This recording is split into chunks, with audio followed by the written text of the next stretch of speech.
We all know that sex selection is prevalent in many parts of the world where people abort a girl child or girl baby or before even is born, and that is something that's horrendous. This is totally unacceptable, and that's I think we will highlight here today that look, girls are no worse. I mean, girls are equally important to us than anyone else.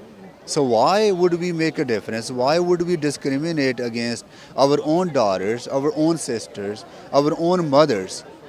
Why would we have these two different standards?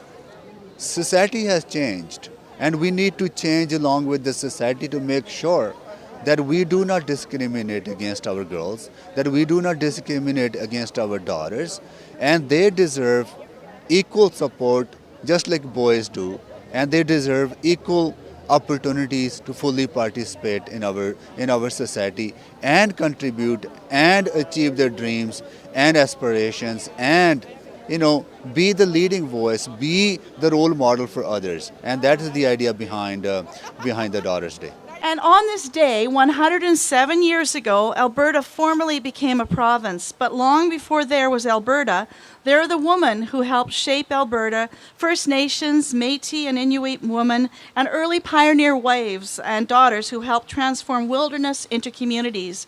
Alberta is also proud to call the famous five our own, five strong female leaders who at the end of the 1920s, during a time of uncertainty, helped guarantee that women across Canada had a voice, not only in the direction of their communities, but also in the directions as a nation. Now today, Alberta women of all ages continue to shape our communities in boardrooms and classrooms through local organizations and political platforms at home and abroad, and of course, our first female premier, Premier Redford. So, a proclamation. Whereas the lives, contributions, and achievements of daughters are not always fully acknowledged and recognized in our society, and whereas the continuing inequalities, abuse, violence, and other barriers faced by many daughters for reasons of history, culture, customs, and beliefs must end, and whereas collaborating, advocating, and advancing the legitimate interests of all daughters locally, nationally, and internationally warrants everyone's personal commitment, and whereas the City of Edmonton celebrates the lives and achievements of all daughters and recognizes their tremendous contributions in making our city, our communities, and our world a better place to live, therefore I, Councillor Don Iveson, and Amarjeet Sohi, and Dave Loken, and Ben Henderson, on behalf of the rest of our council colleagues and Mayor Stephen Mandel, do hereby proclaim September 1st, 2012, Daughters Day in Edmonton, Alberta's capital city. No, I am very proud of my daughter, and we are giving her all the support that we can, so that she can excel in her education and in her sports and everything else that she does. Right? I think we need to do that, and I'm pretty sure there are many others who do the same thing. I'm the only one. So the community supports that and families support, but unfortunately there's a section in our population that really doesn't understand that the discrimination and the unequal treatment that is given to the daughters, how that impacts their psychologically impact them, and how does it impact their self-esteem, and they're not fully able to achieve what they want to achieve. I want to thank the organizers, as has been said, but these events obviously don't happen without an awful lot of work. So I want to thank the organizers, community members who made today's Daughters Day celebration possible, particularly the support of the Indo-Canadian Women's Association and Citizens for a Civil Society.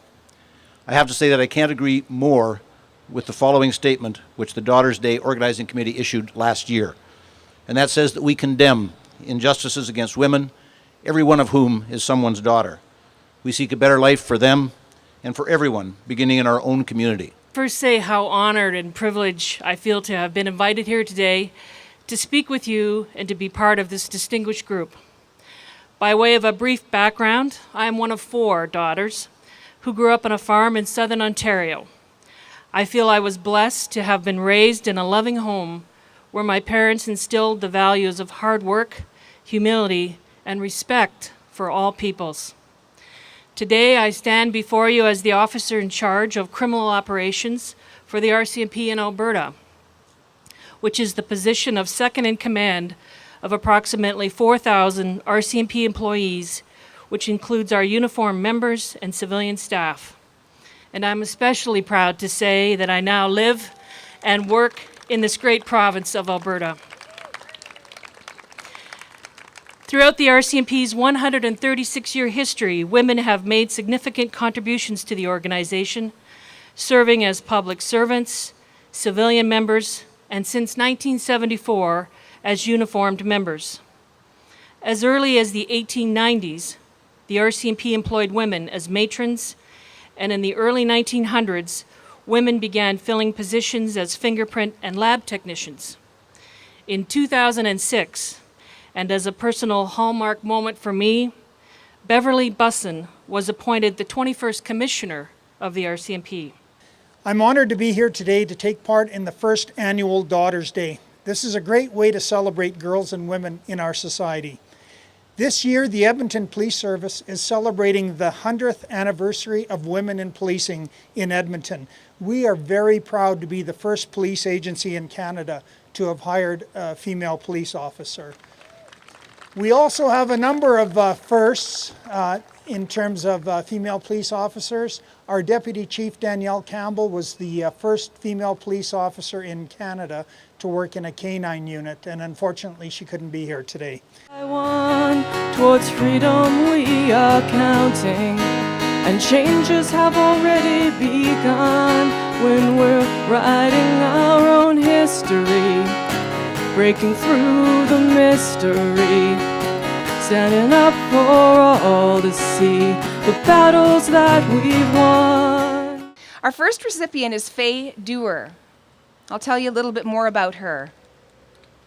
She is a proud Métis woman. She grew up in a home with challenges with addiction and abuse throughout her childhood. She's a single mother who raised 2 children. She has a great love for her grandchildren and her extended family, and she achieved a degree in Indian social work. She now works as a health advocate for the Boyle-McCauley Health Centre. Faye is also the owner of a business called Missing Links Home Service that she started back in 2008.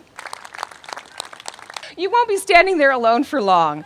And a graduate student in political science from the University of British Columbia.